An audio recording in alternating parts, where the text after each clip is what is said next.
في قرية صغيرة كان يعيش رجل يدعى عمران، اشتهر بثروته وأملاكه الواسعة، لكنه لم يكن عادلا بين أبنائه الثلاثة سليم ورامي ونور.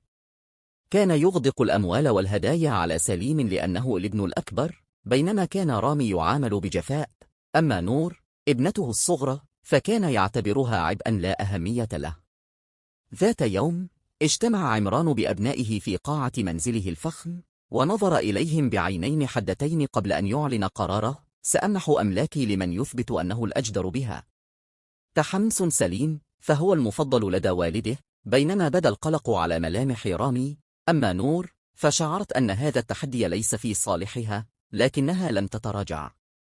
قرر عمران اختبار أبنائه، فأوكل لكل واحد منهم مسؤولية إدارة أحد مشاريعه التجارية لمدة شهر. سليم واثقا من رضا والده عنه أهمل العمل وترك الموظفين دون توجيه. رامي اجتهد وطور مشروعه، لكنه لم يجد دعما من والده. نور أظهرت ذكاء مذهلا، فابتكرت حلولا جديدة جعلت مشروعها يحقق نجاحا غير مسبوق. وعندما جاء وقت التقييم تجاهل عمران نجاح ابنته ومدح سليم رغم فشله، مما جعل رامي يشعر بالظلم ونور بالإحباط. قرر عمران اختبار شجاعة أبنائه، فأرسلهم في رحلة إلى جبل بعيد لجلب نبتة نادرة. سليم انطلق بثقة، لكنه استسلم سريعا وعاد دون أن يكمل المهمة.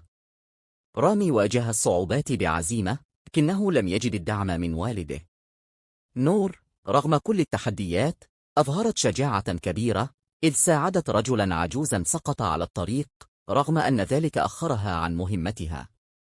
عندما عادوا لم يهتم عمران بتضحية ابنته، بل أثنى على سليم، مما زاد من إحباط رامي وغضب نور. حان وقت إعلان من يستحق الإرث. وقف عمران أمام أبنائه وقال بحزم: سليم هو من سيرث نصيب الأسد من أملاكي. نظر رامي إلى والده بعيون ممتلئة بالغضب، بينما وقفت نور عاجزة عن التصديق. لم يحتمل رامي الظلم، فغادر المنزل غاضبا. أما نور فبقيت، لكنها شعرت بأن والدها لم يعد لها أبا. مرت السنوات، وخسر سليم كل ما ورثه بسبب سوء إدارته، حتى أصبح فقيرا. أما رامي فبنى نفسه بنفسه حتى أصبح رجل أعمال ناجحا. ونور أصبحت قائدة قوية في مجال الأعمال.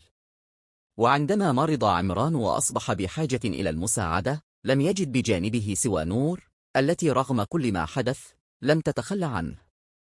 أدرك حينها مدى ظلمه، لكن الأوان كان قد فات. العبرة هي: العدل بين الأبناء ليس اختيارا، بل واجب.